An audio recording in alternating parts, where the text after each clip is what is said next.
¿Quién domina el mundo? De Noam Chomsky. Capítulo 18. El paso histórico de Obama.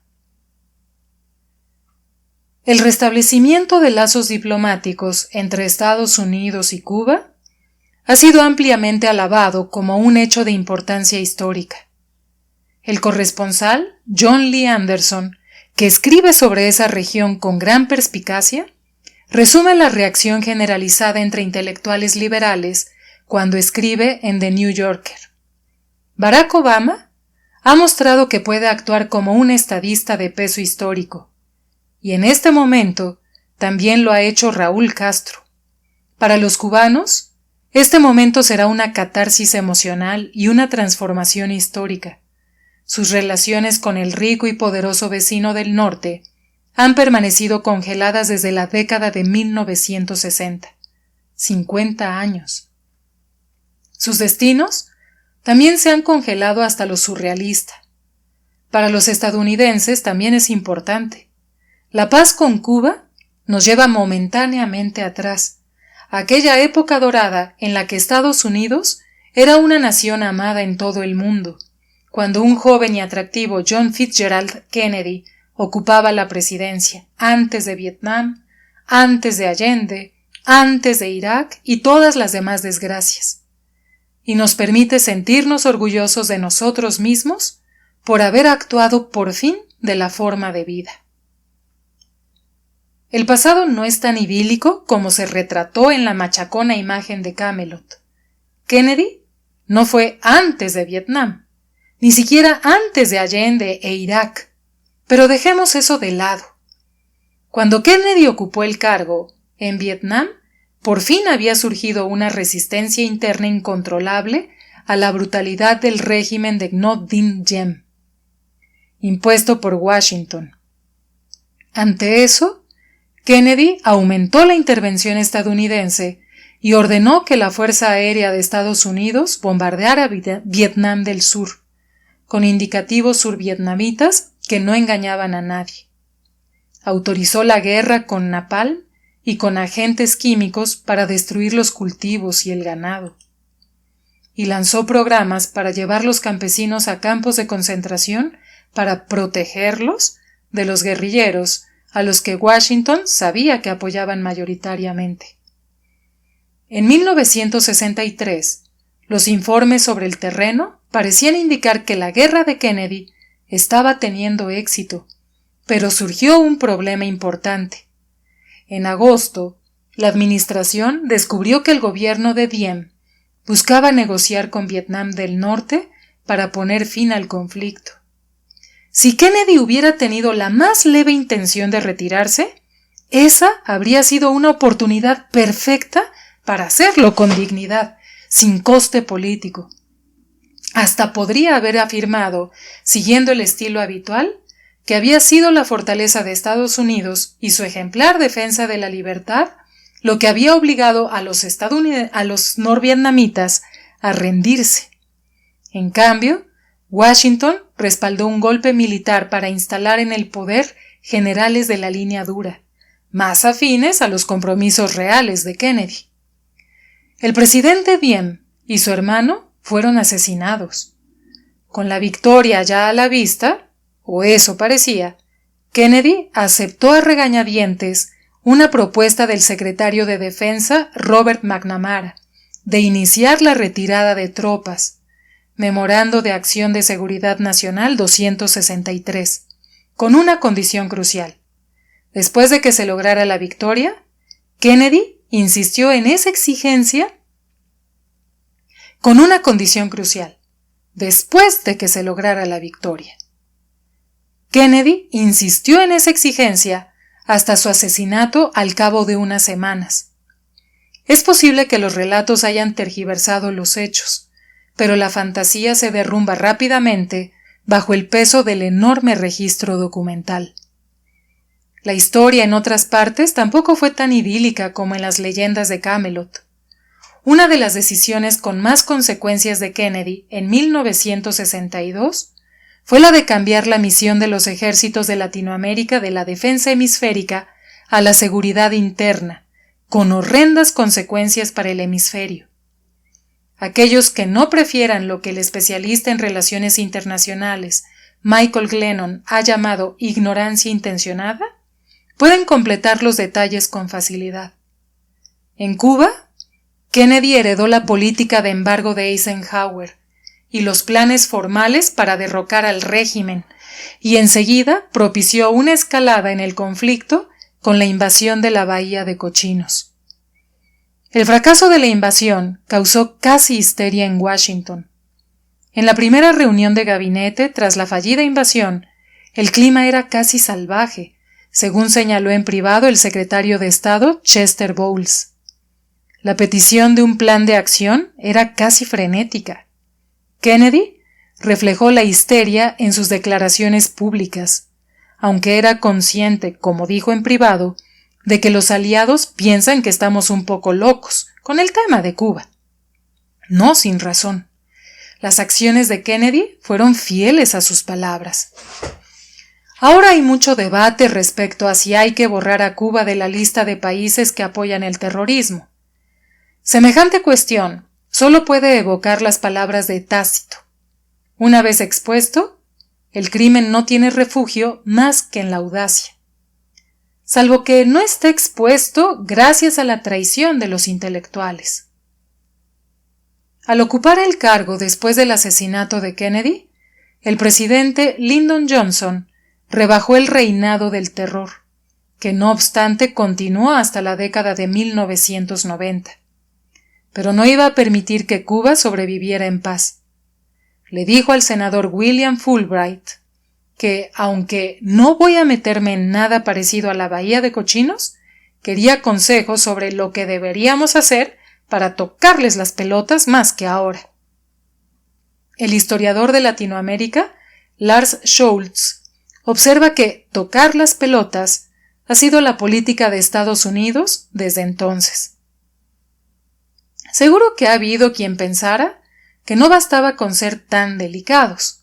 Tomemos como ejemplo a un miembro del gabinete de Richard Nixon, Alexander Haig, quien le pidió al presidente: «Deme la orden y convertiré esa isla en un solar». Su elocuencia captaba vívidamente la prolongada frustración en Washington sobre esa pequeña república infernal de Cuba. La frase de Theodore Roosevelt, cuando despotricó furioso por la negativa cubana a aceptar gentilmente la invasión de 1898, que bloquearía su liberación de España y los convertiría en una virtual colonia. Seguramente su valerosa carga en las lomas de San Juan había sido por una causa noble. Por lo general, se ha pasado por alto que los batallones afroamericanos fueron en gran medida responsables de conquistar la colina. El historiador Luis Pérez escribe que la intervención, alabada internamente como un acto humanitario para liberar Cuba, logró sus objetivos reales. Una guerra de liberación de Cuba se transformó en una guerra de conquista de Estados Unidos, la guerra hispano-estadounidense, con esa nomenclatura imperial concebida para oscurecer una victoria cubana que fue rápidamente malograda por la invasión.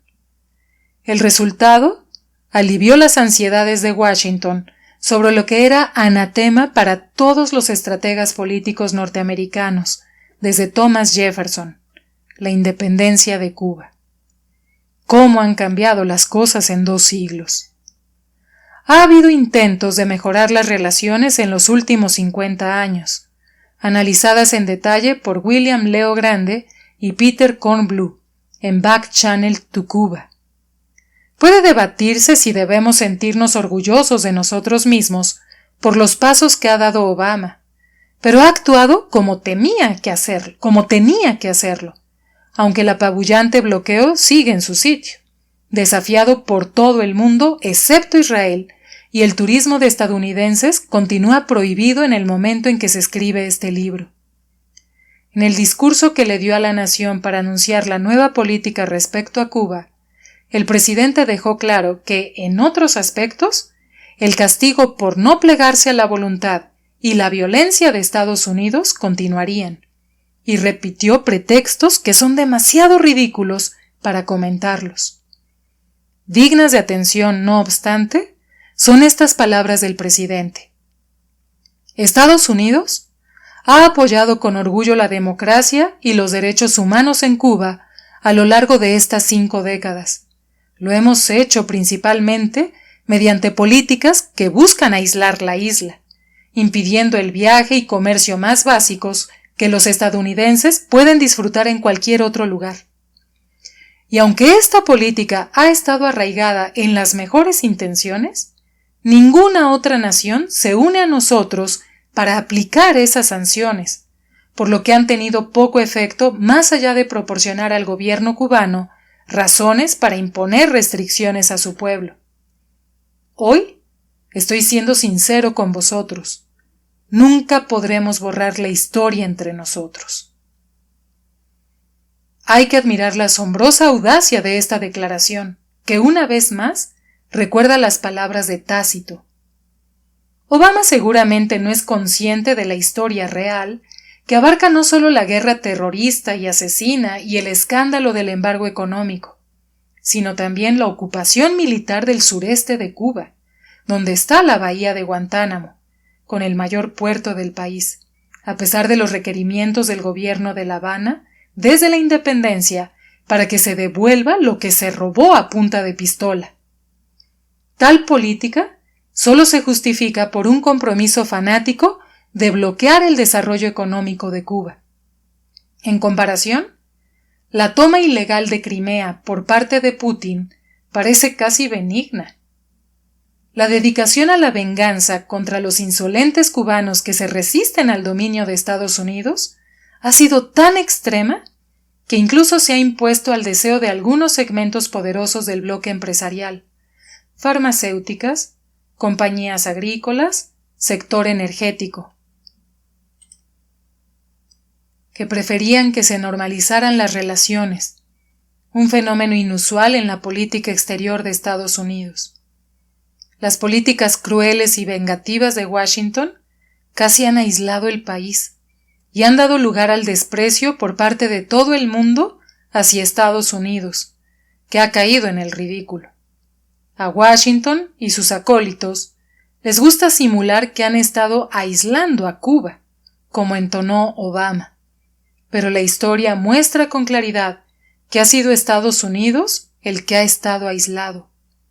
Probablemente esa es la razón principal del cambio de rumbo parcial que acaba de producirse. Por otra parte, la opinión de los estadounidenses también ha influido en el paso histórico de Obama, si bien la ciudadanía lleva mucho tiempo a favor de la normalización de las relaciones. Una encuesta de la CNN mostró en 2004 que solo una cuarta parte de los estadounidenses consideraba Cuba una amenaza seria para Estados Unidos, en comparación con las más de 2/3 partidarios de esa opción 30 años antes, cuando el presidente Reagan fue advertido de la grave amenaza para nuestras vidas que planteaban la virtual capital del mundo, Granada, y el ejército nicaragüense, a solo 2 días de marcha de Texas. Con esos temores ya reducidos, quizá podemos relajar un poco nuestra vigilancia. Entre los muchos debates que ha generado la decisión de Obama, un aspecto destacado es que los esfuerzos de Washington por llevar democracia y derechos humanos a los cubanos que sufren, manchados solo por las travesuras infantiles de la CIA, han sido un fracaso. Nuestros nobles objetivos no se han logrado, así que se impone un cambio de rumbo a regañadientes. ¿Las políticas fueron un fracaso? Eso depende de cuál fuera el objetivo. La respuesta está bastante clara en el registro documental. La amenaza cubana era la canción recurrente que recorrió la historia de la Guerra Fría. Cuando llegó Kennedy lo dejó claro. La preocupación principal era que Cuba podía ser un virus que extendería el contagio. Como observa el historiador Thomas Patterson, Cuba como símbolo y realidad, desafió la hegemonía de Estados Unidos en Latinoamérica. La forma de tratar con un virus es matarlo y vacunar a las víctimas potenciales. Esa política sensata es justo lo que perseguía Washington con mucho éxito. Cuba ha sobrevivido, pero sin la capacidad de lograr su temido potencial. Mientras tanto, la región fue inoculada con brutales dictaduras militares, empezando con el golpe militar instigado por Kennedy, que estableció un régimen de terror y tortura en Brasil poco después del asesinato de Kennedy. Los generales habían llevado a cabo una rebelión democrática, según telegrafió el embajador Lincoln Gordon. La revolución fue una gran victoria para el mundo libre, que impidió la pérdida total para Occidente de todas las repúblicas sudamericanas, y debería crear un clima muy favorable a las inversiones privadas. Esta revolución democrática fue la victoria más decisiva de la libertad a mediados del siglo XX, sostuvo Gordon, uno de los mayores puntos de inflexión en la historia del mundo de aquel periodo que eliminó lo que Washington veía como un clon de Castro. Y lo mismo puede decirse de la guerra de Vietnam, también considerada un fracaso y una derrota. Vietnam en sí no tenía particular interés, pero como reflejan los archivos, a Washington le preocupaba que el éxito de un movimiento independiente extendiera el contagio en la región. Vietnam fue prácticamente destruido. No iba a ser un modelo para nadie. Y la región quedó protegida mediante la instalación de dictaduras asesinas, igual que en Latinoamérica en los mismos años. No es raro que la política imperial siga una trayectoria similar en diferentes partes del mundo. La guerra de Vietnam se describe como un fracaso, una derrota de Estados Unidos. En realidad, fue una victoria parcial. Estados Unidos no logró su objetivo máximo de convertir Vietnam en unas Filipinas, pero las preocupaciones principales se superaron, igual que en el caso de Cuba. Esos resultados, por lo tanto, cuentan como derrota, fracaso, decisiones terribles. Es maravilloso contemplar la mentalidad imperial.